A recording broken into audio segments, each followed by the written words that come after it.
Craig Andrews joined the Marines to fix a bad GPA. He came out building patents and then building a business. What he really learned was how to earn trust and keep it when everything falls apart. I'm Nils Vinya, your business growth guide, and this is Craig's incredible story on courage and breakthroughs. Craig, welcome to the Courage and Breakthroughs podcast. I'm thrilled to have you on the show today. Nils, it's a delight to be here. Since I've gotten to know you over the last year, you are a delight in my life and a breath of fresh air. Hey, the feeling is mutual, my friend, and I'm so excited to dig into everything on your entrepreneurial journey here on this episode. And I want to start first, though, in a kind of an unusual place. Craig, take us back to the moment that you decided to join the Marines. And I'm really curious, what was going on in your life at the time? Nobody ever accused me of being a model student in high school. And I was smoking a lot of pot. And, the most glorious moment in high school was when I had a teacher tell me, hey, I'm going to treat you like adults. I'm not going to check your homework.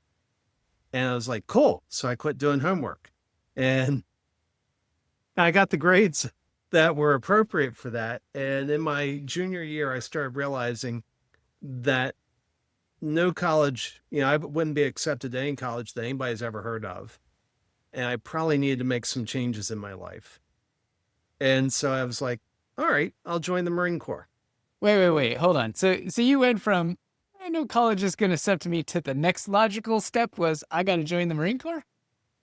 Well, I knew I needed to make some changes. Okay. And I needed, one, I needed to make some personal changes in me.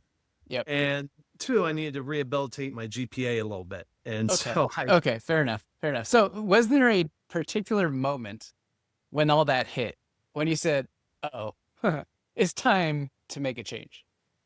Yeah, that was probably the, second half of my junior year in high school. And so initially it was, I'm going to join the military for 3 years, and then I'll get out and I'll go on and do what I originally planned to do. And I went to the Army recruiter, and I saw nothing impressive there. And I went to the Navy recruiter, and I saw nothing impressive there. The Air Force recruiter never returned my phone calls. And then there was the Marine recruiter, and he was force recon. He looked like somebody had drug him behind a pickup, and in the end, the pickup ended up suffering most. The dude looked. Wow. And I was like, that's what I want. That. And it was clear in that moment that was the right branch of military for you. Yeah. That's fantastic. Yeah, the Army recruiter looked like Point Dexter. He was scrawny, geeky, and not scary in the least bit. And the Navy recruiter looked like he had been enjoying a few too many of those Navy meals. Nice. And the Air Force just didn't even bother showing up. That's crazy. They never called back. All right. So there was a moment where you almost didn't make it to basic training or didn't even get enlisted. What happened? Yeah, so my recruiter was real clear. I needed, one, graduate high school because Marines, we get called crayon eaters, but Marines at the time, I think, were the only branch, maybe the Air Force, but Marines were the only branch I knew of that required that you actually graduate high school to get in the Marine Corps. And so he told me, make sure you graduate high school and stay out of trouble. And about 3 weeks before I went in the Marines, my brother and I went down to the beach, and we're heading out to the boardwalk, barefooted, each with one of those little red Solo cups in her hand, with some beverage, which I will still not admit to. And a cop pulls up behind us and says, hey, you two, stop. And I look at my brother, I'm like, what do I do? And he grabs my cup and he throws it in a dumpster. And he says, run. And I'm like, what? And I pause and think, and my brother runs. The cop comes up and he grabs me by the arm, and he's actually escorting me back to the cruiser with my arm in his hand. And I'm trying to reason with the guy. And at some point I realized that he's unreasonable. And so I yanked my arm out of his hand, turn around, run down the boardwalk as fast as I can, barefooted. I turn back. I see him calling into his mic, calling back up.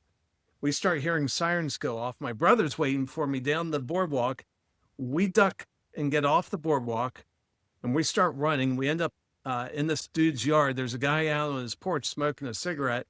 He looks at us, seeing us huffing and puffing, and he hears the sirens, and he's like, "Get out of my yard." So we keep on going. We climb a fence, run through a few alleys. The alleys there were not paved. They were coated in oyster shells, and we're barefooted.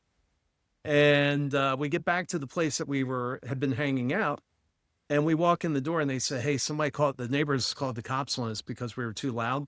We need to leave." So my brother and I quickly change our clothes so we don't look the same. And we head somewhere else, lay low for a couple hours until we figure the cops are done looking for us, and make it back. But if I had gotten arrested that night, that would have upset a lot of things that were already set in motion. That's a fascinating story. Sometimes, yeah, those pivotal moments, right? That one instance, and it was going against what the authority would say, actually ended up being a really positive thing, because you did join the Marines. And tell us about, your time in the Marines. What worked for you? What was difficult, transitioning from the life you were in before to who you were when you came out? Yeah. So the Marine Corps was wonderful. I mean, it was just incredibly, incredibly awesome. The folks I worked with were amazing. Now, one of the things that definitely would have been messed up, I went in on a contract, and because I did well in my tests, they assigned me to work in avionics. And I ended up not only working in avionics, but I worked on gear that jammed radars, which was classified. So I worked in a classified shop, and the only way you could get in that shop was you had to have the right badge. And if you didn't have the right badge, you had to ring the doorbell and be escorted. Well, officers and sergeant majors don't like ringing doorbells to be escorted. And so they left us alone, and we had a little animal house in there. And, we were doing doing our own thing. And whenever we'd hear the doorbell ring, if there was something we didn't want somebody to see, we'd clean it up real quick until we were clear on who was coming through the door. But it was great. Had worked with some great Marines. It took me a little bit around the U.S. After boot camp, I went to Memphis for training, went to Whidbey Island, Washington for training, which is drop dead gorgeous. Ended up being stationed in Cherry Point, North Carolina, down the coast. And from there, I deployed to the Philippines and Japan. Wow. All right. So you were working on some radar jamming classified stuff. How exactly did you get into that? And what was it like?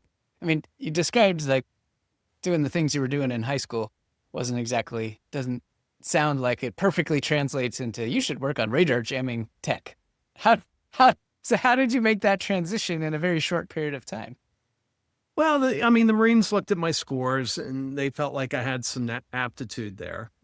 And so that's kind of where they sent me. And, and once, you don't have a lot of autonomy in the Marine Corps. If they want you to deploy, you're going to deploy. And I had a little bit of say in what I worked on, but not much. And, but it ended up being really cool. And, I was actually a forward deployed unit when the first Gulf War broke out. Oh, really? Yeah. And there were a few days, maybe a week or two, where it was real touchy. It looked like we may be going to the Gulf because not only were we deployment ready, but we were deployed. Mm-hmm. And there's a lot of work that goes into getting deployment ready. And we were a very specialized squadron in the Marine Corps. There was only one squadron that did what we did, and we had 3 detachments. And one of the detachments had just gotten back from deployment. So technically they were deployment ready, but they had just gotten back. But the other one wasn't ready. And I'm not sure how they got them ready, but they sent both of them to the Gulf, and they kept us in Japan to keep North Korea in check. Wow. Yeah. So in the midst of worldwide chaos, you were kind of in the middle of all this, working on some top secret stuff. just a year or two out of high school. What was that experience like going from, one end of the spectrum to the other, sounds like? I don't know. It was good. It was good. It felt normal. Um, it the Yeah, the classified stuff that I worked on, it wasn't, um, we had a clearance and we had all that, but in reality, most of the stuff that was classified had already been published in Jane's manuals. So you could go down to if I stood on the street with a Jane's manual and read out of that, went and grabbed it out of the library and read from it, I would go to jail because they were putting classified information in that. Hmm. And, but in essence, what we did, and the reason I brought up the first Gulf War, if you remember, there was a lot of CNN coverage where they would show the bomb going all the way down to the target. Oh, yeah, I remember. Well, we never got the television coverage because when we flew over, nothing happened. And that was a successful mission. When we flew over, nothing happened. Yeah. As an example, in 1986, this was shortly before I joined the squadron, but my squadron flew the raid on Libya. We did the jamming for the raid on Libya. Wow. And there were over 120 sorties, and out of all that, only one bird was lost. And the reason that happened was Gaddafi at one point just fired everything he had in the air, and he got lucky and he hit a jet. It was an F-111. But that was our mission. When we fly over, nothing happens. That's really interesting. Fascinating. All right, so fast forward a little bit, and how many years were you in the Marines? Yeah, so I was in the Marines 6 years, and here's something kind of interesting in that last deployment. It was supposed to be a 6-month deployment, and then a war breaks out, and they basically said, "Oh, your deployment's extended. As a matter of fact, your enlistment's extended." Oh. Well, I knew that the only 2 detachments that could relieve us were either in a war zone or just coming back from a war zone. I was like, there's not a chance they're sending them over here after leaving a war zone to relieve us. I had no idea when I was getting out of the Marine Corps. And it was somewhere around probably April of 91. News came down that they had activated a reserve squadron out of Whidbey Island that was going to come over to relieve us, and we were getting ready to head back to the U.S. And I was like, well, crap, I should probably apply to college. And so I can't remember how I got it, but I got an application to NC State. I filled out the application. Email was around, but nobody knew about it yet. We didn't have email over there, but I filled out an application to NC State, and I walked it down to the Japanese post office and mailed it. And so I applied to go to college from Iwakuni, Japan. That's awesome. And you were accepted. I was accepted. Yeah. Good. And transitioning back from, life in the Marines and being deployed and being in for 6 years to going to college at NC State. Tell me a little bit about what that transition was like. I know sometimes coming out of the military is not the easiest transition to make for a lot of people. Well, one of the commitments I made to myself was I wouldn't jump out of airplanes for at least 1 year after I got out. What happens is a lot of people leave the military and life is all of a sudden very boring. Yeah. And so they go do things and they hurt themselves. As a matter of fact, I dated a Army captain once that when she got out of the Army, she got bored and she jumped out of an aircraft and broke her ankle or something. I forgot. Yeah. But that's Army. Anyway, the interesting thing is I'm going to college. I'm 24 years old. I'm going to college with people that are 18.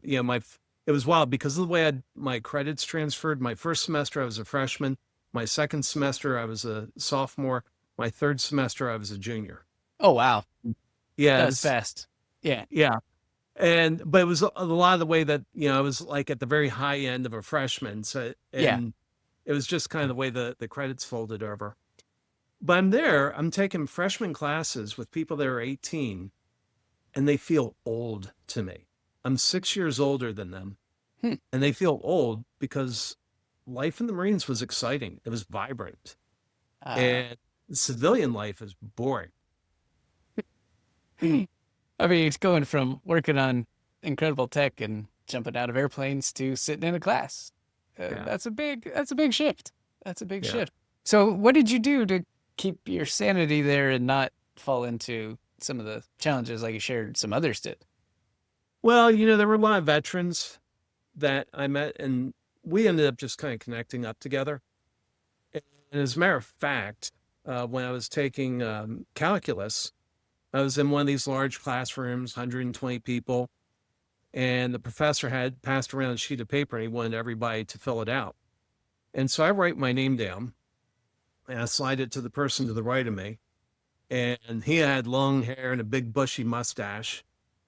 And he looks at me and he said, "Were you in the Marines?" And as soon as I heard his voice, I'm like, "Rick?" No And way. we were in the same shop.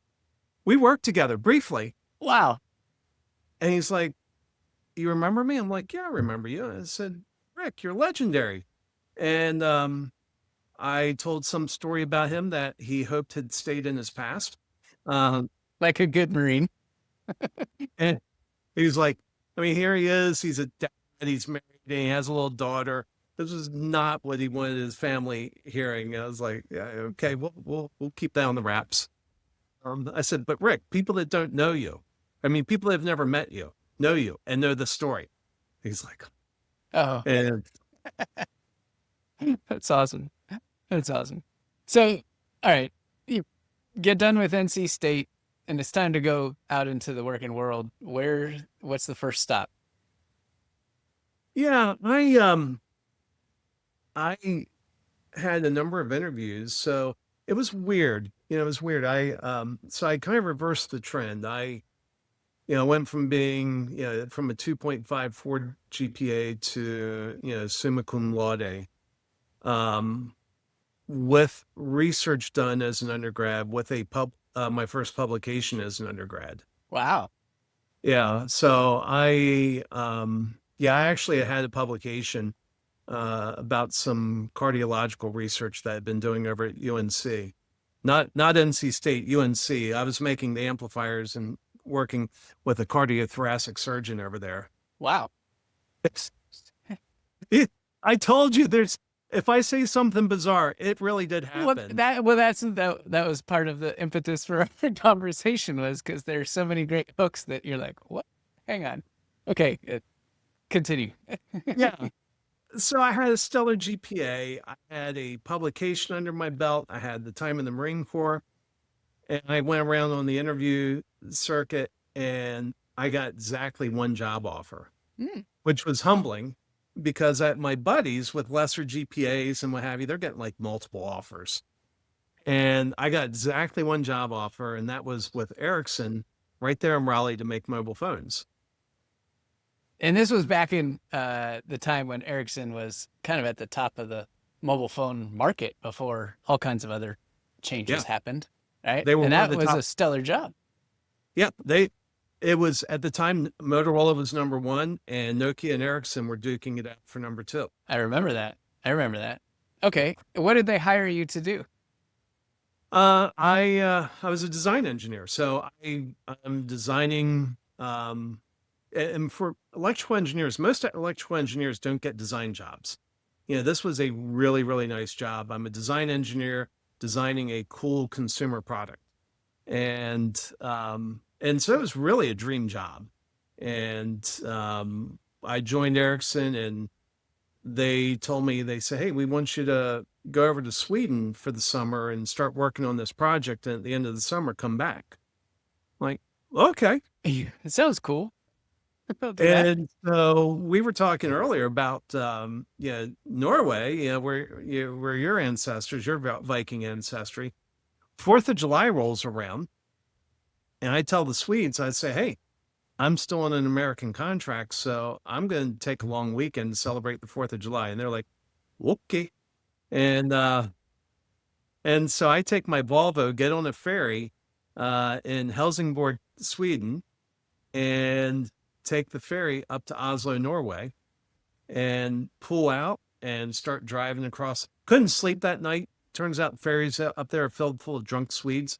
And so I drive halfway across Norway and I'm tired. So I pull over and I lay on a rock next to a stream, take a nap, um, and drive around Norway for the weekend. Went to Preikestolen and some other cool sites there, and then went back, got on the ferry, returned to work the day after the 4th of July. Fascinating. And in a Volvo, nice Volvo, like a good Swede. Yeah.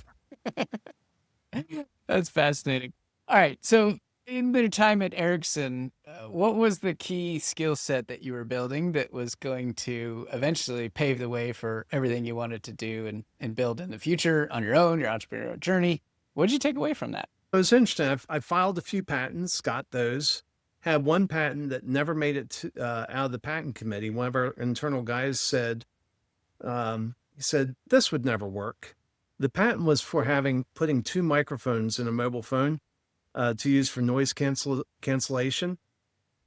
And this British blowhard on the Ericsson patent committee said, oh, that's impossible. That would never work. And he shot it down. Today, every single phone has 2 microphones for noise cancellation. Man, you could have been, I mean, Ericsson could have still been around today. I don't even know if they're around. Are they still around today? Is it still not in the consumer space, only the infrastructure. Yeah. Okay. I mean, I could have changed the complete trajectory had they secured the patent for that because, yeah, it's a valuable tech, right? It is. And the way that that world works, it's not any single patent that makes or breaks you. Mm-hmm.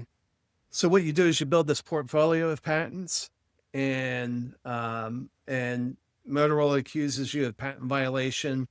And you're like, well, wait a minute. Yeah, maybe we're violating this, but you're violating that patent, And so what ends up happening is it ends up becoming fodder for, cross licensing. Yeah. And if you remember, Google bought Motorola's mobile phone division. Yeah. But it was because they were making a mobile OS, and they needed that mountain of patents in the mobile phone technology to go fight those patent suits, because everybody's violating something. Yeah. And so it's not like, except for some cases, and we ran into some things that we couldn't, some designs that we knew were really good that we couldn't do because, Motorola hadn't patented. But broadly, what ends up happening is you go back and forth and you negotiate some type of agreement. So it Ericsson's problem was they never figured out consumers. Yeah. And they had amazing technology. Mm-hmm. We would release phone after phone, and we'd take it to the carriers, and the carriers would say, wait a minute, you said you were bringing me a new phone. And we're like, it is a new phone. They're like, but it looks like the last phone you made. We're like, yeah, but we changed everything inside. They're like, we don't care. Right, exactly. Consumers don't care. Consumers don't care. But the other thing I started running into, I mean, I was doing well. I was getting promotions, bonuses, but I wasn't happy. I went into engineering because I wanted to create things, and I thought, well, who creates things but engineers? And I discovered that engineering is not a field that rewards creativity. That's a very valid point right there. Mm-hmm. Mm-hmm. And so I thought, well, let me try something else. And that's when I started making the turn towards marketing. Wait, okay, so let's drill in on that, because that's a big shift. You're an engineer and you realize that that's not the right possible way. And then marketing is conceivably on the other side of the world from engineering in a lot of cases. So what took you to that path, and what was the start of that journey? Well, the start, was kind of an adjacent jump. The desire was just, I wanted to be more creative. Okay. Yeah, and that was really it.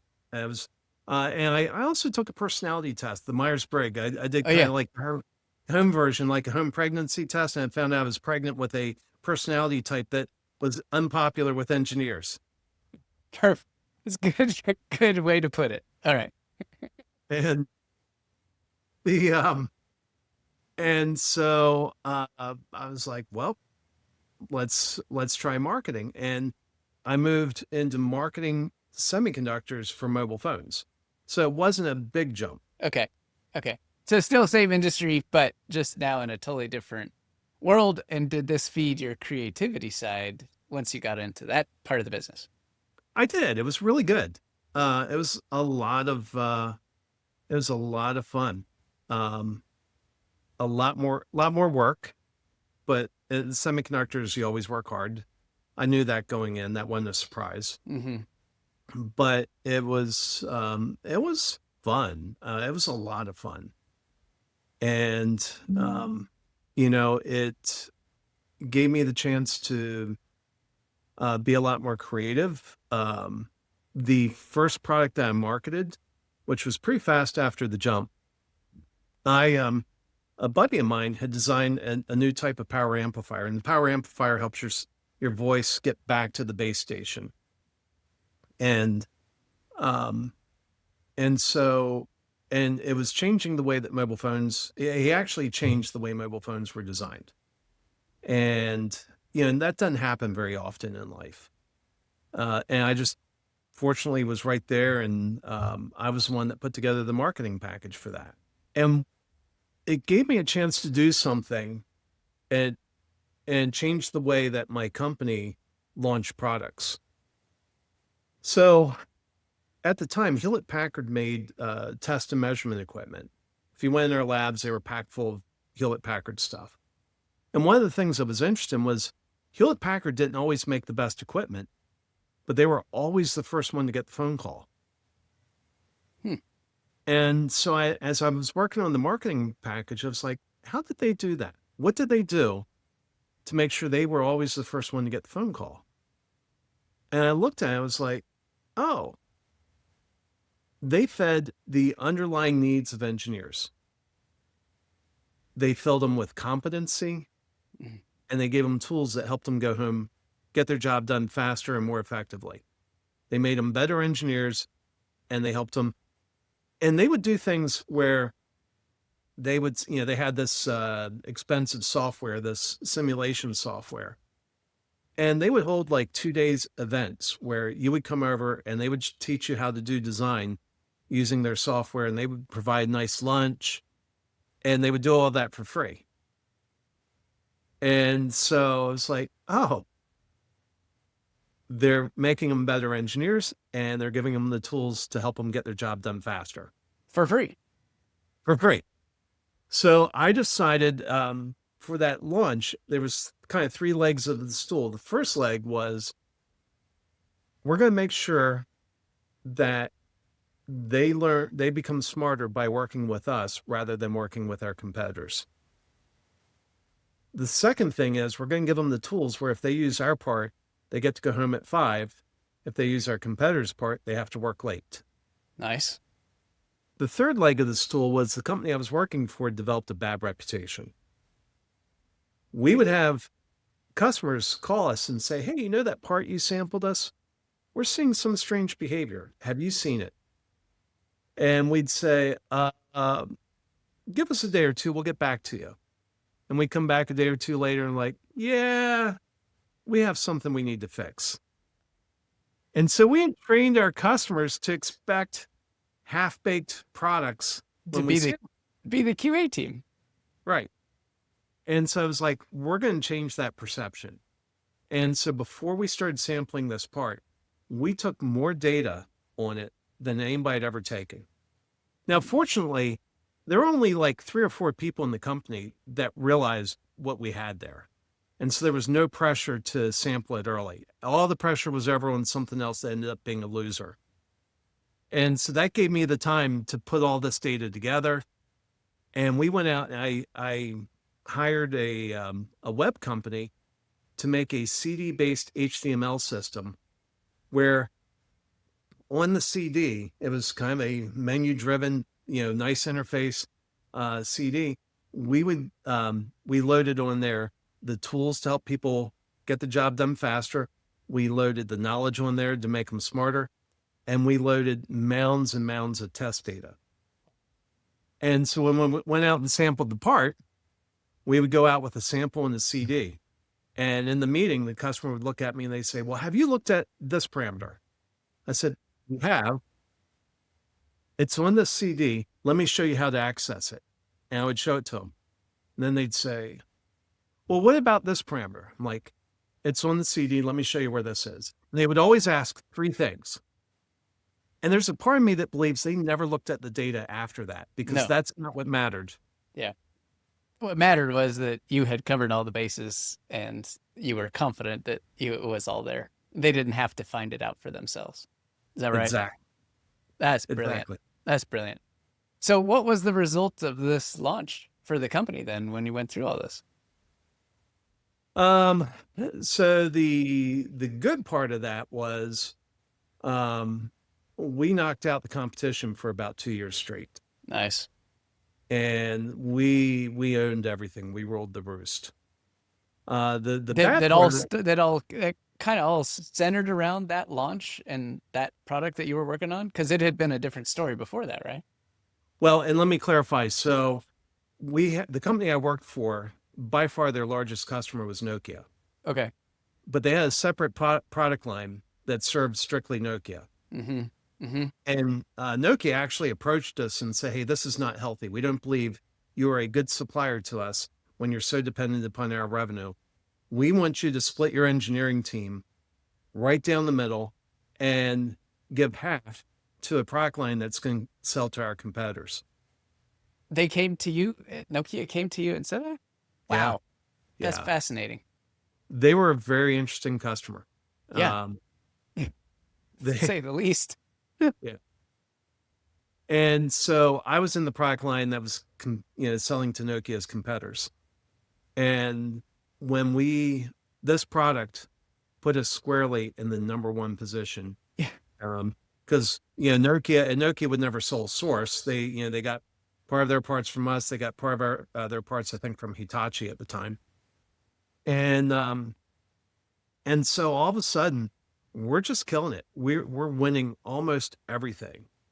And I say almost everything because you can never please everybody. As a matter of fact, there was a mobile phone maker called Alcatel, a French manufacturer. They were very big in Europe back in the day. And our company desperately wanted to get into Alcatel. And Alcatel kept saying, "Oh, you need to do this, this, this, and this." And we were getting ready to make a custom part for Alcatel. Well, I was over in Europe once, and I thought, I'm going to buy one of their phones. And I bought one of their phones, brought it back to the US, tore it apart, and I put together a report titled "The 5 Lies That Alcatel Has Been Telling Us." Yes. I like that. What a great title. And that report killed any discussion of doing a custom part for Alcatel. Wow. Wow. That's power. And it was wild. There was one guy, forgot his name, but there was one guy at Alcatel that I just realized, I don't know why, but he doesn't like us, and we will never win him over. And my comment to the team, my conclusion from that 5 reasons Alcatel, or 5 lies Alcatel's been telling us, I said, our competitors have to have customers. We're in the catbird seat of getting to choose who their customers are. And I think Alcatel is a wonderful customer for our competitor. And Hitachi was their big supplier. And about a year later, Alcatel was out of the phone business, and Hitachi had almost 0% market share. Wow. But here's what gets really interesting was, another year or two later, one of our guys in France called me. And we had another customer that we had a long relationship called Sagem in France. And he said, "Craig, I've got great news. So-and-so, Pierre or whatever his name was, he left Alcatel and he's gone to Sagem." And I was like, "Mathieu, that's horrible news." He's like, "Why?" I said, "You're about to lose Sagem." Yeah. He's like, no. I said, "You're about to lose Sagem. Get in there. You're about to lose it." Sure enough, within 6 months, we were designed out. Oh, brutal. Cutthroat world, man. That's Yeah. crazy. That's crazy. All right. So massive launch, massive success. I'm sure massive recognition inside the company, all kinds of opportunities. Where did that take you next? It took me, yeah. So, I mean, I got, definitely earned a lot of street cred from that. But I also Back in those days, I was probably a little too blunt, a little too honest, and that hurt me. And it was interesting. I definitely got promoted after that. But the next promotion I was due ended up going to someone else. And it was really bizarre. And it was kind of wild. And maybe this was all made to be. But there was also something else going on. There was something a little bit dirty happening. And there was a design manager that stole the patent for that revolutionary part from the designer, my buddy. Wow. That's big. And one my buddy that told me, it was one of his colleagues, comes into my office and the guy's just fuming. He's like, Craig, Ulrich's got stolen by Daryl. Like, wow. Okay. And so I did a little bit of homework, did some research. Sure enough, Ulrich's name wasn't on the patent. Daryl's name was. So I went to talk to Daryl, who, by the way, is the guy who hired me at Ericsson. That was my first job out of college. Perfect. Coming full circle. And I say, Daryl, I had somebody come to my office and bring this up. And I kind of laid it out. And he basically said, no, what I did was right. What I did is fine. And that wasn't the only issue. There was another issue where there was somebody who really hadn't contributed anything, but was Daryl's buddy, got like this insane promotion, not just a normal, just an insane promotion. Mm-hmm. And I ended up taking, I tried to resolve it with Daryl, couldn't resolve it. I took it to our mutual boss, the GM, didn't go anywhere there. I took it to the VP of our division.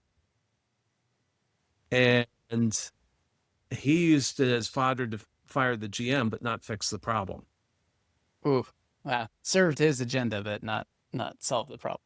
Yeah, apparently our GM had fallen out of favor, Mm-hmm. and he was on the way out, and they were already collecting the reasons why to fire him. Oh, just icing on the cake then. Yeah, but they didn't fire him while I was still there. And so there's a company in Austin that had been trying to recruit me for 2 years. And they hadn't called for a while, and they called right in the middle of this. Funny how that works. I had been passed up for a promotion, and we had I called it a cancer. I was like, you can't allow this to happen in a technical organization. Mm-mm. You will not draw the best engineers. If you don't draw the best engineers, we don't have a tech company. And so they called, and initially I didn't think I was going to move to Austin. And I told them, I said, look, I'm taking the call. They sent a recruiter this time, and I told the recruiter, I said, I will not get on the phone call with them until you tell them that the probability of me moving to Austin is almost zero. And I'm only taking the call out of respect for who they are, because they're a very good company. Wow. And I got on the phone and was talking to a guy named Brett. And I said, Brett, I want you to know I have immense respect for you guys and what you do. And that's why I took the phone call. Did he tell you that the chance of me moving to Austin is almost zero? And he said he did. I said, I don't want to waste your time. I don't want to be dishonest. I just want to be above board. And he said, no, I understand. And I'd gained a reputation in the industry, and he said, we have a lot of respect for your work. And so we really want to talk. And so, it all just kind of came together, Mm-hmm. and I ended up moving to Austin. That wasn't my plan. I wasn't trying to play games. Right. Yeah. That was not the plan, but it worked out that way. But when you have, when certain people call, Mm-hmm. you don't want to say, no, I'm Yeah. not going to you. You always take the call. 100%. Right. 100%. And so, so that moved me to Austin. And 1 year after I moved here, they canceled the project they'd been recruiting me to work on. And then about 2 years after I moved here, they sold our division to a large European company called NXP Semiconductors. Wow. And I'd already done large European before, and I knew what that was like. And initially I thought, I'd gotten a really nice retention bonus. I thought I'll stick around for the first tranche. Sure. I lasted 3 months, and I couldn't do it again. But it was really interesting. This is probably worth touching on. The product that they had been working on, the company's name is Silicon Labs, and they had been working on a silicon CMOS power amplifier for mobile phones. And the word in the industry was, everybody said, well, CMOS is never reliable enough for power amplifiers. It just can't take the heat, can't take the power. And, well, it turns out the guys here at Silicon Labs had thought about that, and they'd solved it. The part had other problems, but that wasn't one of the problems. And one of my philosophies for any business is don't run away from your biggest fear. Don't run away from the criticism. And I mean, let me go back to the last company briefly. When we were launching that product, and all of a sudden it started taking hold in the world, and our competitors realized we were winning business. Our sales guys came to me and they said, Craig, the competition's bashing us. They're going to our customers and telling them all these horrible things. And I listened and said, guys, that's wonderful news. They're like, what do you mean that's wonderful news? I said, we've earned the right to be bashed. Yeah. Yeah. I said, give me a couple days. I'll come up with a plan and we'll work through this. This is going to be fine. And so I came back to them. I said, all right, here's the plan. They're going around, they're telling their customers that, basically their factory will burn down if they design their part in, but they're never giving any specifics. So here's what you say. You say, you know what? We've heard this at other customers. We've heard that they're saying this, but we've never been able to get any specifics. Would you mind going back and asking them for their specific concerns? Bring them to us. We will address every one point by point because we want you to be comfortable with this part. Sales team refused to do it. They were too chicken. So I went on the road, and sure enough, customer almost immediately says, that, and I tell him what I did. He never got back to me with the concerns, and they went quiet for 9 months. Not the customer, the competition. We stole their credibility because they were blowing smoke. Yeah. What I was teeing up was I was trying to get in front of their customer, equip the customer to call them out on their BS without realizing the customer was calling them out on their BS. Yep. Yep. Oh man, that's good. That's good. Stole their credibility. They went silent for 9 months, came back 9 months later with a better story. Ha! It took them 9 months. Oh man, that's amazing. That's amazing. But when I was at Silicon Labs, since that's an example, don't run from criticism, lean into it. Yeah. And so when it's at Silicon Labs, the whole thing was reliability. And so I sat down, I worked with the engineers, did a little bit of research, and this is where the engineering background helped. Yeah. Is as I looked at it, I realized, oh my goodness, these guys just built the most reliable power amplifier ever made, and they don't even realize it. So I worked with our Marcom team, and I published a paper called The New Standard for Power Amplifier Reliability. Nice. Nice. I used my former company's public information, including a thermal image of their part, what it looks like heat-wise when it's under full power, and put it next to our part, full power, and said, this is something you can only achieve in CMOS, which was true. It was only something you could achieve in silicon CMOS. It's never achievable in this. Wow. And I was able to neutralize any fear of the reliability. So instead of being defensive, went on the offense and said, not only is this reliable, but if you're not designing the way we're designing, it's impossible to make a part that's true reliable, which is a true statement. Wow. That's fascinating. Give us a sense for how big a thing this was in the mobile phone world at the time. Like, is there a comparison or something? It's incredible tech, but what state were the phones in? What state was the industry in? Like, was this something that affected like literally every single phone, or was this a niche part, or how big was this? Sadly, it ended up becoming a niche part for a couple of reasons. That part had other problems. The number one metric on those parts is efficiency. It's the number one thing, and our efficiency sucked. So while we had other benefits, the number one thing they cared about, it didn't perform. Couldn't get past that. Okay. And so, and my company had lost, like I said, they had canceled the project. They had already invested millions and millions of dollars in it. And they're like, this is going nowhere. That'll happen before I arrived. And, it lost all the wind in the sails. And I was basically picking up a dying baby. But you know what? I sold millions and millions of those. Nobody expected me to be able to do that. But I sold millions upon millions of those. And until we eventually, mobile phones changed. This was back in the GSM 2G days. Mm-hmm. And when 3G came along, we didn't have an answer for that from the power amplifier side. Fascinating. What a trip. What a time to be in that industry too, and achieve some of those incredible wins, and take that learning that don't hide from many accusations. Go all in. And I love that story of just ask them, hey, just go back and get all the details, and I'd be happy to address every single one of them. And anytime people make baseless accusations, there's never any meat behind it. And I think that's a really great approach. No matter what the situation is, if you hear something high and fluffy, or you always or you never, just ask for details. Give me the details, and I'll take it apart. That's huge. Here's something else from that world. I was probably one of the first 100 people to see the original Bluetooth radio. Really? Yeah, this was back in Ericsson. Ericsson had great technology. Great tech. Yeah. Far ahead of everybody else. And I was over in Sweden at one point. I was walking through the office over the weekend, and I saw some Swedes huddled around a lab bench on the weekend. And I'd learned, if you saw Swedes working the weekend, go figure out what's going on. Go find out what they're doing.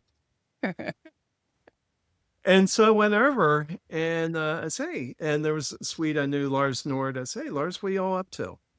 And he said, he's like, well, we're working on this new standard that's going to allow devices to talk to each other and what have you. And I'm like, really? He said, yeah, there's a consortium of IBM, Toshiba, Intel, Nokia, and Ericsson. We're working on that standard. And this is the first radio, and we're going back to the States next week to demonstrate it to the consortium. No way. And we're just debugging it.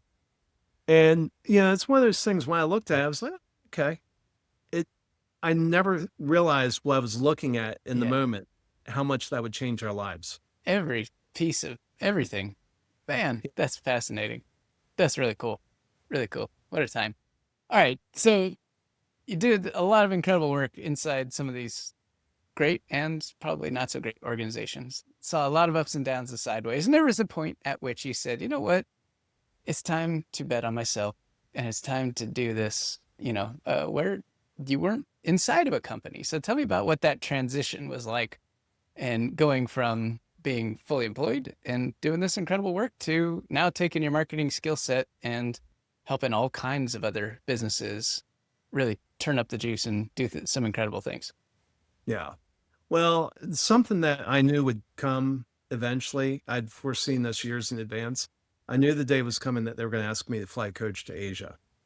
And that was the determining factor. If you ask me that, I'm out. Yeah, no, it really was. I decided years ago, it was like, when they asked me to fly coach to Asia, I'm done. And I was going to Asia 4 or 5 times a year. Okay. And 2 weeks at a time minimum. And when that came, I was like, all right. And actually there's a little bit, there was another story. I founded a company. So here we're getting real honest.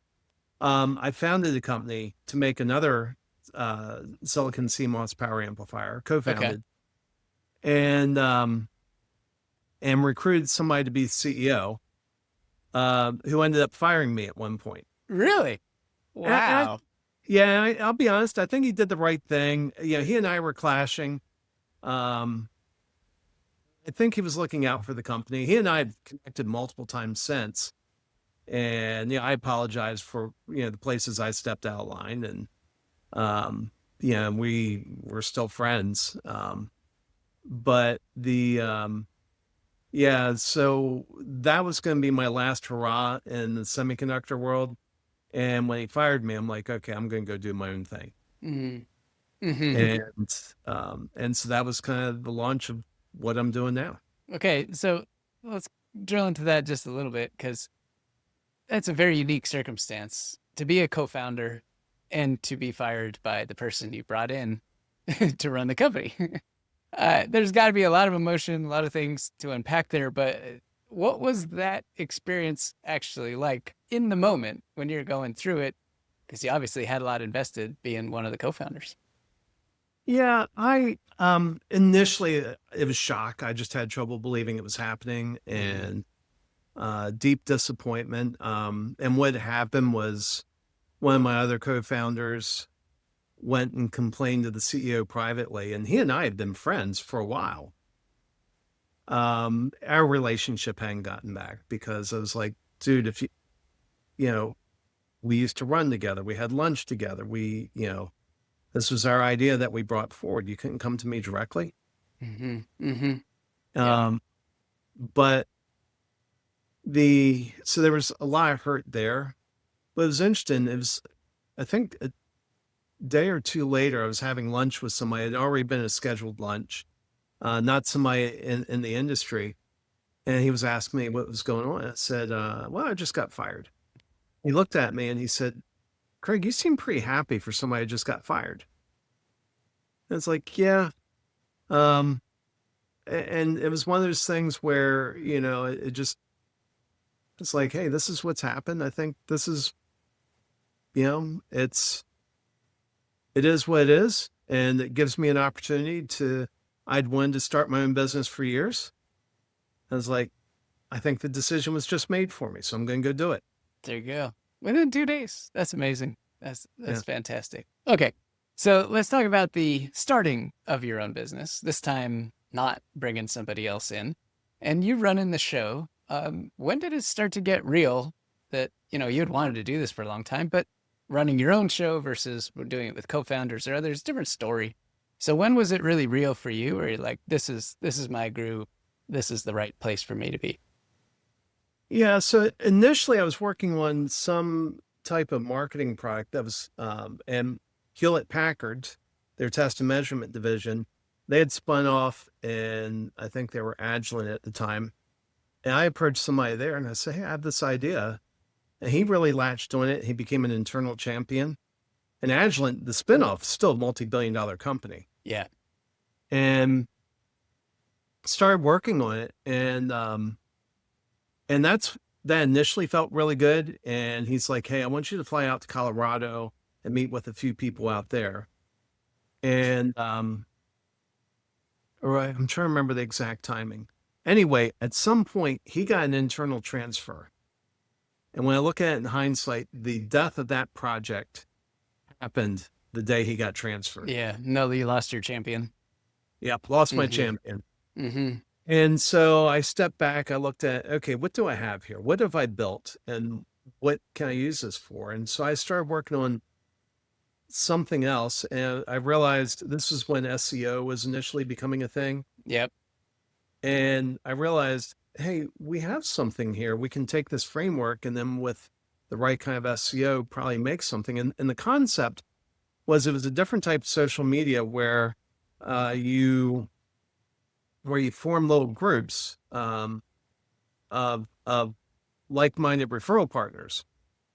And you kind of create this online presence where you make everybody aware of your own little ecosystems. It was like a whole bunch of pods and what have you. And so I started taking that and trying to, get that deployed. And it never took off.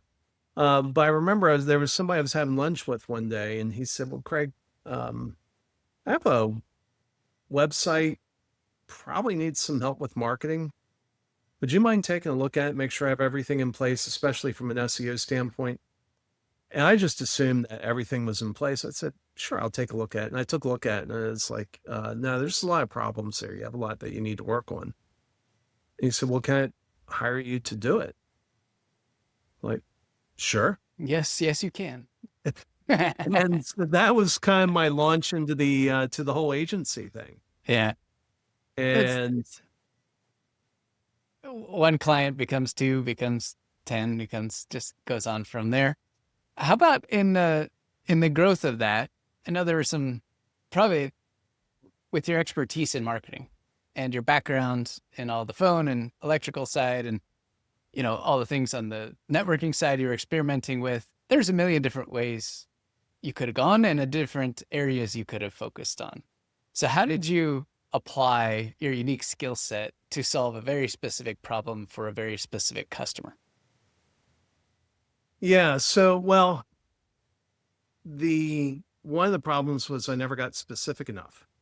Mm, And, um, for most of my time running Allies for me, I was like, well, we help people that have these traits. yep.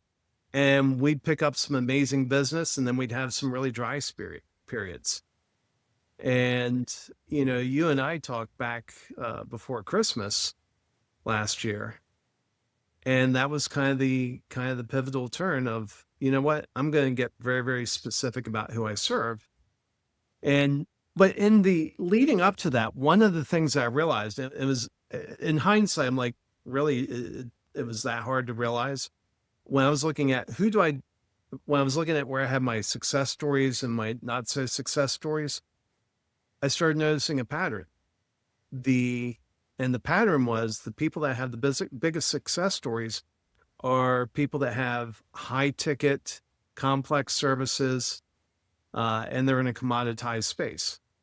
And they take a lot of trust to close. I'm like, well, heck, that's where I cut my teeth in marketing. Yeah. And that's really what my expertise is in building, those places where you need a high level of trust. It's like, oh, I've been doing that for decades. Hmm. And I just didn't realize that that wasn't something everybody could do. And there's tons of marketers doing low ticket stuff and what have you. I'm like, why would I get into that mosh pit? Let me go over here and let me just focus on really, really hard marketing problems that most people shy away from.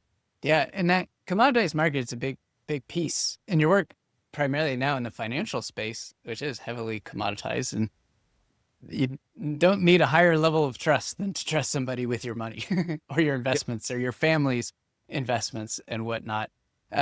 So what was it about that area? And I remember a conversation before Christmas and it was kind of a big shift. What was it about that flipped the switch for you where it's like, oh my gosh, yes, 100%. That's the problem that I can solve better than anybody else out there. Well, and right before you and I talked that afternoon, I talked to a marketing buddy of mine. I remember. Yep. Yeah. And I told him he's somebody I respect. He knows my strengths, knows my weaknesses. And I said, Eric, I'm doing crap that I'd never let clients get away with. And he's like, and I said, I need you to speak into my life. And he asked me a bunch of questions and he asked me, he said, what's your best case study? I said, oh, we have this financial advisor we took from 18 million to 60 million in a year and a half. Wow. That's big. And he's like, that's a pretty big case study. I'm like, yeah. And he's like, well, what do you think about that space? I was like, oh, I love it. And here are the things I love. It's highly regulated, so it gets the marketing scumbags out. The compliance feature leaves most people, wetting their pants and defaulting to being boring. And I was like, you can be compliant and interesting at the same time. Those are not exclusive. But for some reason, the whole industry insists on being boring. I'm like, oh, geez, half my job's already done. Love that. Love that. And it'd been sitting there in front of you the whole time. Yeah. And the thing is, so if you look at the high ticket complex service, oh, geez, that goes back to when I was marketing semiconductors. You have this complex thing, you have complex concepts that you have to communicate. The regulated industry that I really like, it was like, all I have to do is figure out what the SEC regs are, figure out what their rules are, and then just use those to guide me. And, one of my mentors calls it the creative handcuffs. people have this false belief that creativity comes out of having a blank canvas with all Mm. sorts of options, and it doesn't. Creativity comes from scarcity. It comes from constraints. Yeah. And so every time I've run into a compliance officer that said, you can't say that, every time I've had to go back and find a better way of saying it, or a different way of saying it, the marketing product was better. It's made me a better, compliance officers have made me a better marketer. That's fascinating because you wouldn't necessarily think that would be the case, but it makes total sense because it does the forcing function to say it better and say it differently and say it in compliance with whatever needs to be said. Yep. That's huge. So it's kind of like a perfect space for me. They have a tough problem that requires a high level of trust where everybody goes out and they get boring, immediately boring because they're terrified of compliance. Yeah. And you come along and say, no, you can be interesting. You don't have to be boring. And you can build trust. And you can do this in a way that brings clients to you instead of you going and pounding on the pavement, trying to knock on all the doors that you possibly know, right? Yep. Yeah, exactly. And the thing about the thing that hit me, and it's funny, it goes back to being kind of one of the first lessons I learned in marketing, which was how did Hewlett Packard make sure they were the first one to get the phone call? It's because they had emotional bonds with the engineers. Yeah. Yeah. They served first. It wasn't about the data sheet. It was about creating those emotional bonds. And so one of the things that one of my mentors taught me was just about the importance of, good writing and branding. He does a lot of work in HVAC space, again, another commoditized market. And when you listen to his ads, I mean, I remember driving through Dallas once, and I hear this ad and it's like, kids like glue. Yeah. Kids like glue. Kids eat glue. Oh yeah. Kids eat glue. Kids need glue. Yeah. Kids need glue. And I'm sitting there listening and it's like immediately I know who wrote this ad. I know any second now I'm going to hear something about HVAC. And all of a sudden it's like, hi, I'm Elmer. And, we do HVAC and, you know what? We have our trucks loaded with little things of glue. If you see one of our trucks, come by and ask him. We'll give you some glue to use for your kids' projects. What a great idea. What a great idea. Yeah. That's fascinating. And then I realized, I was like, oh yeah, I've met Elmer. I'd met him a couple times. He's this ginormous dude that drives around in a little pink car. It's the wildest thing you've ever seen. But that's how you make people rise above the noise. In those crowded or commoditized markets, if you want them to rise up, you find things that are interesting, and when you can't differentiate on what you do, the differentiation is you. Yeah. Yeah. Which is a key asset for every wealth manager that you work with in wealth management firm, right? Because you're not buying the return, you're not buying the products that they're selling. You're buying the person and choosing to trust the person that is going to handle your money. Yes. Yep. And, we always look for what makes them interesting and humanizes them. And one of the things, because we've talked about this, an essential element in building trust is you have to reveal a weakness, vulnerability, or flaw. Yes. Yes. And is everybody that you work with in your client base open to that, even after you share the background and why it's so important? Yeah, I've gotten to the point that before we ever sign a client, I tell them, hey, we're going to do some things that are going to make you uncomfortable. It's going to be around this. We're here to help you grow your business. We need to do this to do that. If you're not okay with that, please don't sign the contract. Building trust right there. Just being open and honest and upfront. Has anybody declined at that point? No, but somebody was like, oh, but I didn't think you were going to say that. Of course, because they don't know what to possibly expect at that point. But yeah. So I want to come back to the emotional bonds piece and that example with Elmer and, HVAC and glue had nothing to do with each other, but the sole goal was build an emotional bond. So is this something that any business can do, whether on the wealth manager side, or whether just any business anywhere? Or is it something that's unique just to people selling consumer services or home services or something like that? It works for anything. And by the way, the thing that worked with Elmer, you have Elmer's glue. Yeah, Yeah, that's what. I know that was the perfect association. Yeah, 100%. No, it works for anything because at the end of the day, you are, you know, whatever somebody buys, they're buying it because of trust. Mhm. You know, and something that Amazon has done that's brilliant is even if you don't know who the shipper is, if it's Huang's Discount electronics out of China, that Amazon has this policy. If you're not happy, you can just return it. Yeah. And so that's where the trust is built in. And that matters on things that they're selling for $2 or $3. There's a chart, I've moved and there's still some things missing. One of the things I'm missing is I have this big chart of cognitive biases. There's 188 cognitive biases that drive our behavior. 188? I knew there was cognitive bias. I didn't know it was 188. That's a lot. Yeah. Okay. And they're like categories and then subcategories. Well, one of the the main parent categories basically says that we avoid irreversible decisions, and we try to preserve autonomy, and we try to avoid irreversible decisions. Mm-hmm. And so when somebody's selling something, when you're working with somebody like a wealth manager, irreversible decision is they buy GE stock in 2016 and hold on to it for 2 years and watch it go to zero.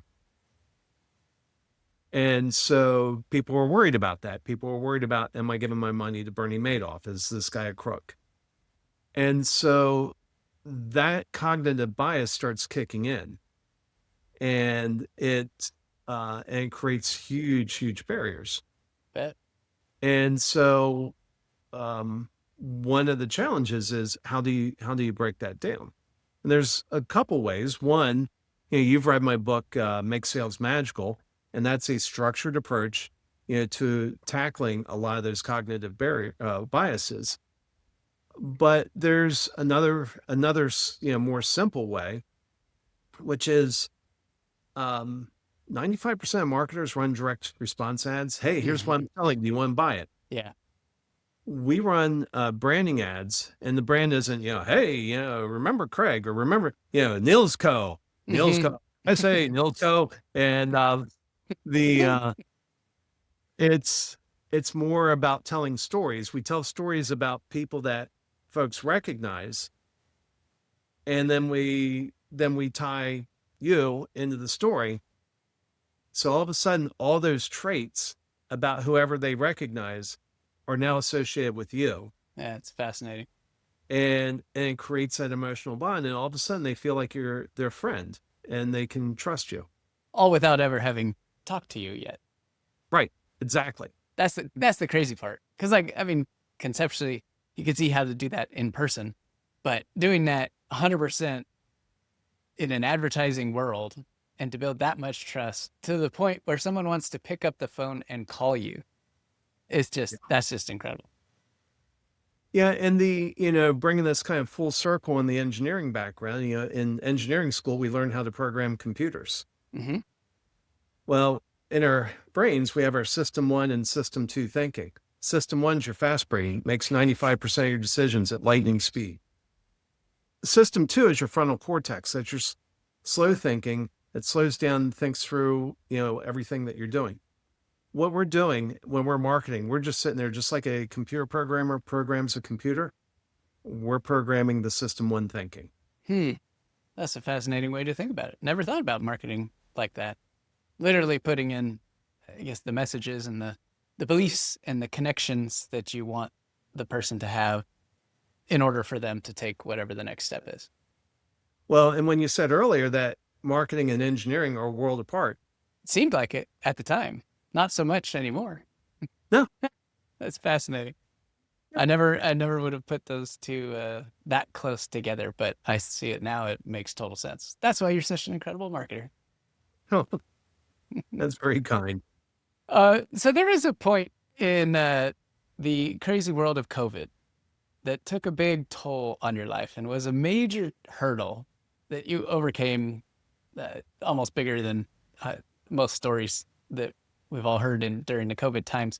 Would you share a little bit about what that experience was like, and just how you even went through it? Because there was an awful lot that was unreal and unimaginable, even at that time. Yeah. Yeah. Well, my wife and I both woke up July 31st, 2021, horribly, horribly sick.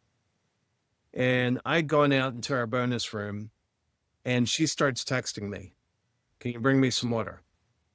Can you bring me some chips? Can you bring, like all day long, bring me this, bring me this, bring me this. That's Saturday.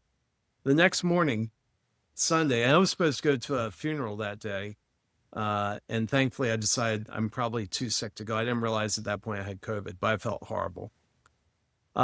Sunday morning comes around and I'm just kind of sprawled out in my chaise, in the bonus room. And my wife comes out and she's like, aren't you going to church?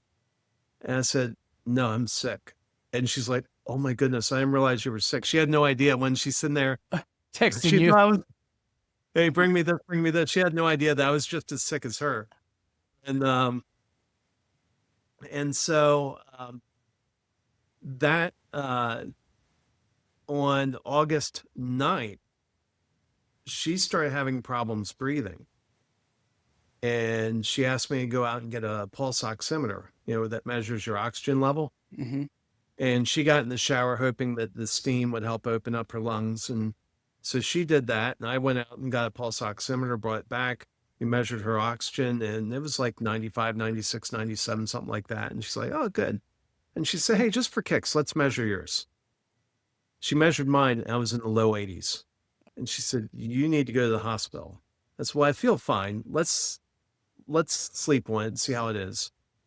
And the next morning I got up and I always wake up a few hours before her. And I went over to her nightstand, picked up the pulse oximeter, and it was down into the 70s. Yep. And I realized, oh, she's going to insist I go to the hospital today. So I went downstairs and I just started working because I realized, okay, I need to get caught up on work because it hadn't been a very productive time for me. So I'm just sitting there hammering away, knocking out some work. And she comes down, she measures my oxygen and she's like, it's in the 70s. I said, yeah. And she's like, you're going to the doctor. And it was so wild. We went to the doctor and the doctor almost scolded us for coming. Like, why aren't you at the hospital? Because we came to the doctor. We don't know, Yeah. So we end up, and the hospitals were packed and they said, well, what hospitals are open? She's like, we're not sure. And it came back and said, none are open. There are no available beds. It's like, well, if I was going to go to one, which one would you recommend? And they gave us the name and I went to that. And I'm not purposely not mentioning it because I don't recommend them. But I got there and by the time I got to the hospital, I could barely breathe. And I walked up to the counter and it took multiple breaths to say, I'm having trouble breathing. Wow. And they immediately pulled me behind the curtain and put me on oxygen. And my wife had parked the car and she came in. I heard her on the other side of the curtain. She's like, where's my husband? And they said, we have him. You need to leave. And she's like, I want to be with my husband. You can't. You need to leave. And so she goes back. They send her back out to the parking lot in Texas in August, sitting in the car. And their original plan, this shows you how goofy things were. Their original plan was they got me back. They got me on oxygen. They got my O2 up and they said, okay, we're going to send you home on oxygen. You should be fine. Well, I stand up to pee and my oxygen tanks and they come in, we can't, all of a sudden we can't stabilize it at a normal level where they would send me home. And it was so bizarre. They said, well, we're going to have to admit you. And the day's marching on and I'm starving. And I'm like, can you bring me some food? Oh yeah, let me look into that. And they would disappear. I'd hit the call button. Nobody would come. I would see them walking through the hallway and I'd flag them down. And, occasionally when we come in, I'd ask for food and they're like, oh, no, well, let me look into that. Eventually they quit. When they would walk by, they wouldn't look in the room because they know I'd tried to flag them down. And so finally I get admitted to my room like 8 o'clock at night. I hadn't eaten since the morning. And I get some food and the doctor comes in about 9 o'clock. This is August 10th, 2021. And the doctor comes in and says, the only treatment we have is this drug called remdesivir. It's like, okay, well, let's do it. What he didn't tell me was remdesivir wasn't a new drug, and they actually knew a lot about it. It had been released in 2009. In 2015, they repurposed it for Ebola, and it killed 53% of the people they gave it to. It put them in kidney and or liver failure. And then they repurposed it in 2020 for COVID because it was an antiviral. But by May of 2020, The Lancet, a big British medical journal, put out a study showing that remdesivir didn't work for COVID. October of 2020, the World Health Organization issued a policy saying don't give remdesivir for COVID. It doesn't work. Oh, and it's dangerous. February of 2021, New England Journal of Medicine issues another study saying remdesivir is ineffective in the treatment of COVID. And so you go all the way to August 10th, 2021. This doctor prescribes remdesivir to me. He didn't tell me that multiple studies had shown that it didn't work. He didn't tell me that I was imperiling my kidneys for taking it. Oh. And sure enough, within 10 days of my final dose, I'm in kidney failure and on dialysis. Oh. As far as I can tell, the only redeeming trait of remdesivir on August 10th, 2021 is it is one of 3 drugs listed on the cms.gov website where the government would give the doctors a 20% bonus for prescribing remdesivir for COVID. And so August 21st, they moved me to a different room, kind of a step down from the ICU. But they juiced me up with a whole bunch of morphine.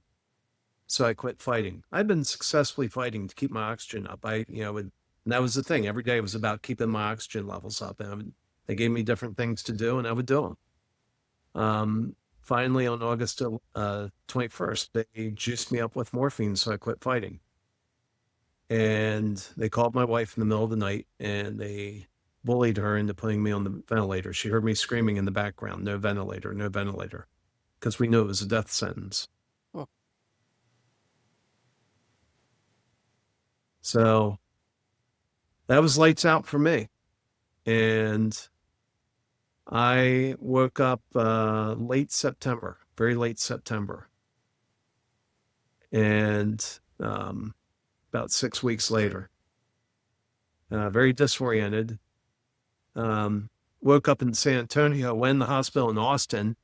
Woke up in San Antonio. Nobody thought to tell me that I was in a different town. It was funny. I had a guy come visit, a guy named Matt, come by and visit. My wife would meet people at the front door of the hospital and start prepping them. And she would tell them, she told Matt, she said, Matt, Craig is not the person you remember.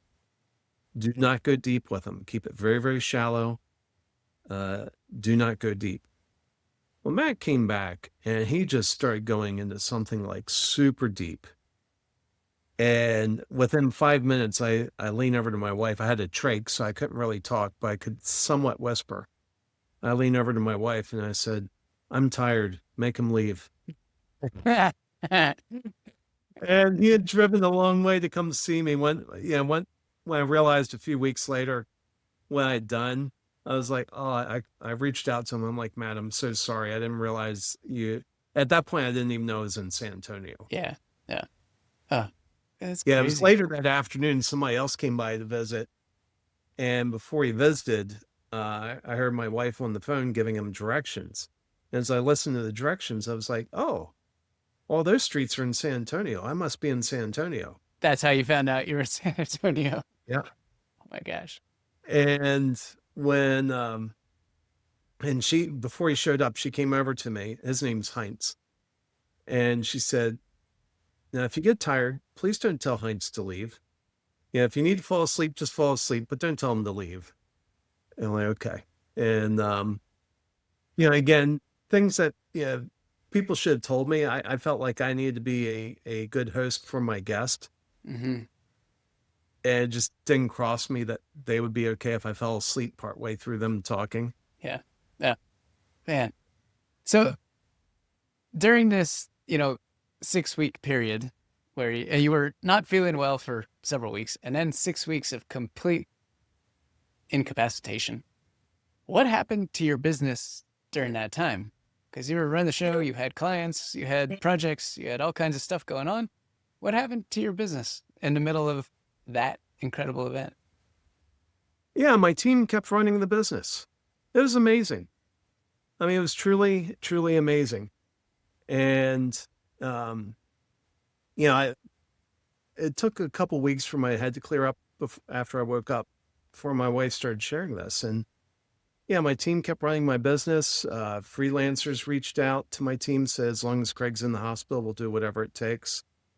And, and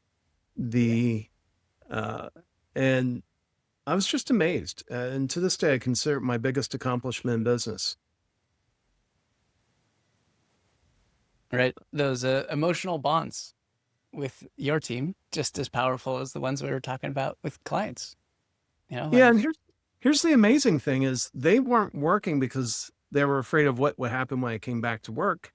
They thought I was going to die. Everybody thought I was going to die, except for about a half dozen people spread across the U.S. Everybody thought I was going to die. Heinz, who I've mentioned, was one of the ones that felt like I was going to make it. Yeah. And so they were, but they just kept going. And it really blows me over. It also tells me, one of the things that I had somebody working for me who would tell clients, she would tell clients some things that she shouldn't tell them. Not that it was classified, but she made promises she couldn't keep. And I told her, I said, well, you need to go back and reset expectations. She's like, well, I don't want to. I'm like, well, you're the one that made the expectation. You need to fix it. I said, it's going to be okay. And I'm going to coach you through it. But it was a painful period. Mm-hmm. It was obviously painful for her. And when I saw her pain, it made it painful for me. But I was like, no, if you say something that's wrong before a client, you need to be the one that fix it. And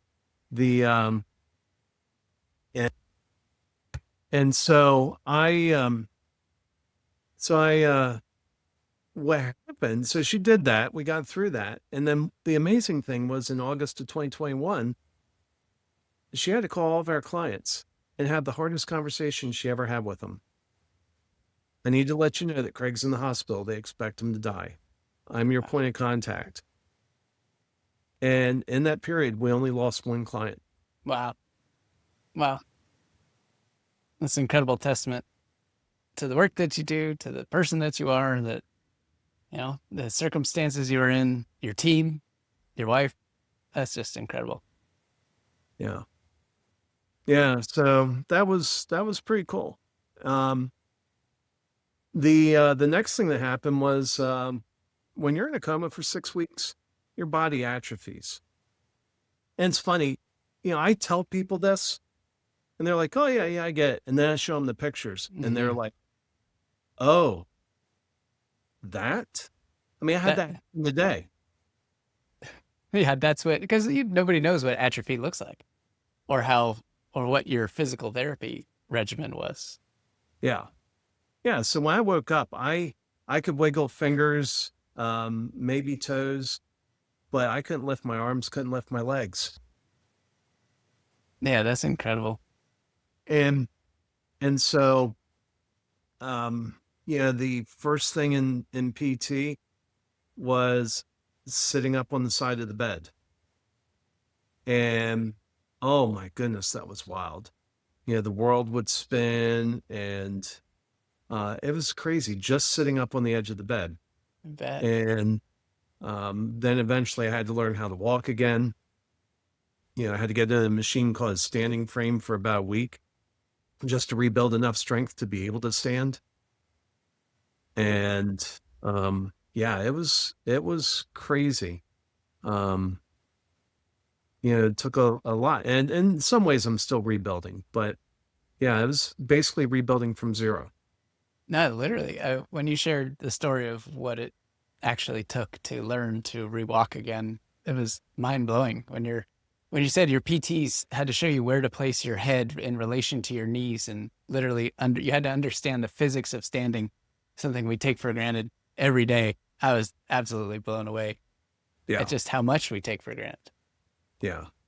Yeah. I mean, when you don't have any core muscles and you just don't have any muscles, you have to basically, they said, when you lean forward, once you get your head in front of your knees, you're now in a good position to stand. Now I can, like a lot of people, I can stand up without doing that.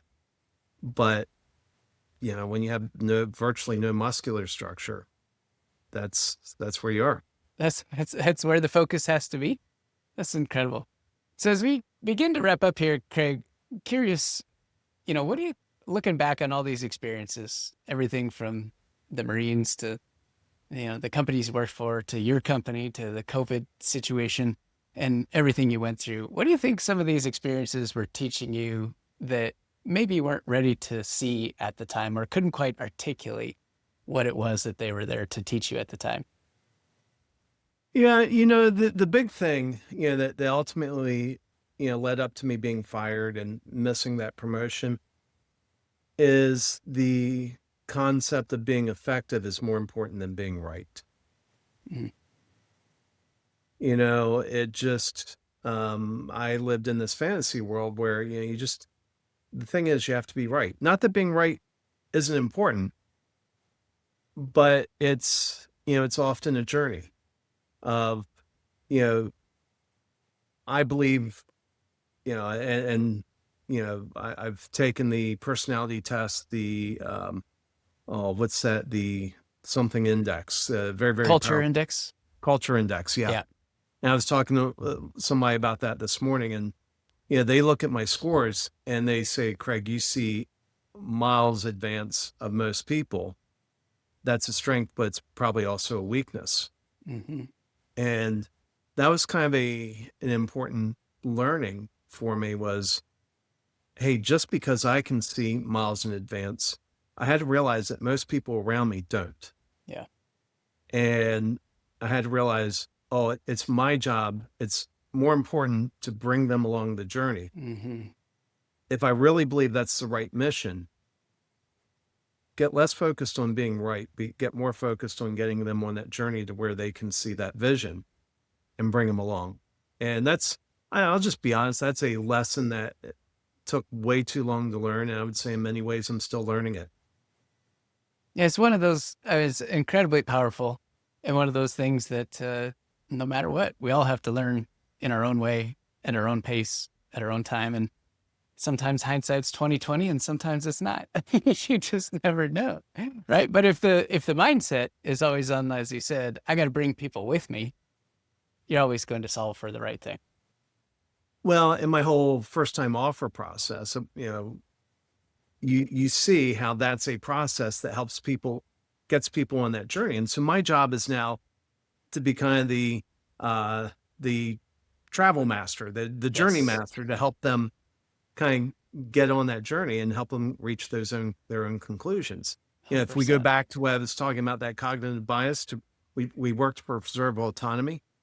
If you want a bad outcome, take away somebody's autonomy, including their autonomy of thought. Oh, yeah.